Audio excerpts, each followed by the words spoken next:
আরব আমিরাতে সাধারণ ক্ষমা ঘোষণা করছে, কিন্তু আমাদের গভর্নমেন্টের কোনো খবরও নাই, কোনো চিন্তাও নাই, কোনো বেদনাও নাই। মানে বলতে পারেন সুমুন বুকমুন উমিউন ফাউলা ইয়ার জিউন, তারা কান চোখ কান সব কিছু থাকতেও তাদের নাই। তারা বদির, তারা বোবার মতো এখন চাইয়া আছে বাংলাদেশ দূতাবাস। বাংলাদেশ দূতাবাস চাইলে কি পারতো না ইন্ডিয়ার মতো? ইন্ডিয়া 3-4টা জায়গায় তাদের হেল্প সেন্টার বসাইছে, যাতে তাদের লোকেরা সুন্দরভাবে দেশ ত্যাগ করতে পারে অথবা ভিসা লাগাইতে পারে। একদম সম্পূর্ণ ফ্রিতে করে দিচ্ছে সকাল 8টা থেকে সন্ধ্যা 6টা পর্যন্ত। কিন্তু আমাদের এই দূতাবাসের কোনো খবর আছে? কোনো খবর আছে?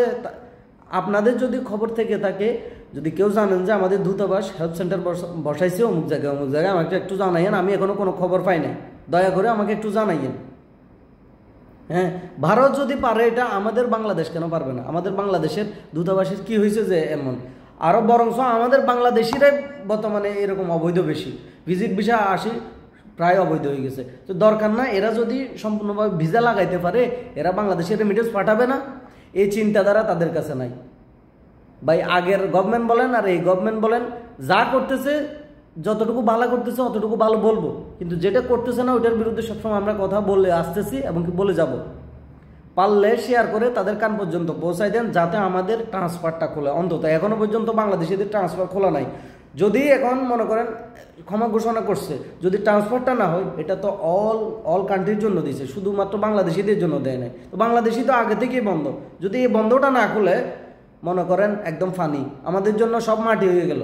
এই অ্যামনেস্টি আমাদের জন্য কোনো কাজে আসবে না যদি ট্রান্সফারটা না খুলে। শেয়ার করে ওই তাদের কান পর্যন্ত পৌঁছায় দেন, যাতে একটু হাত জোর করে হইলেও বলে যে আমাদের ট্রান্সফারটা খুলতে আর 1-2টা হেল্প সেন্টার হইতে বসাইতে, যাতে আমাদের কষ্ট না হয়, আমরা দালালের খপ্পরে পড়তে না হয়। একটু তাদেরকে বুঝাই দেন, শেয়ার করে তাদের কাছে পৌঁছাই দেন। তার কিছু বলার নাই এদের সম্পর্কে, আমার আর কিছু বলার নাই। আপনারা যা বলার তা বলিয়েন। আল্লাহ তাআলা এদেরকে হেদায়েত দান করুক এবং কি বুঝার তৌফিক দান করুক। আর শেষে যে কথাটা বলবো সেটা হচ্ছে, আপনার আবুধাবিতে যাদের হেলথ ইন্স্যুরেন্স, মেডিকেল ইন্স্যুরেন্সের ফাইন আছে, তাদের ওই মেডিকেল ইন্স্যুরেন্সের ফাইন সব মাফ হয়ে যাবে।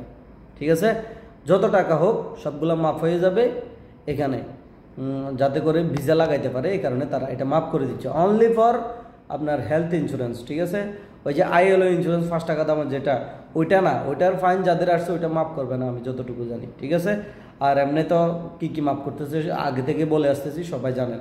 তো ধন্যবাদ সবাইকে, পারলে একটু শেয়ার করে দিবেন।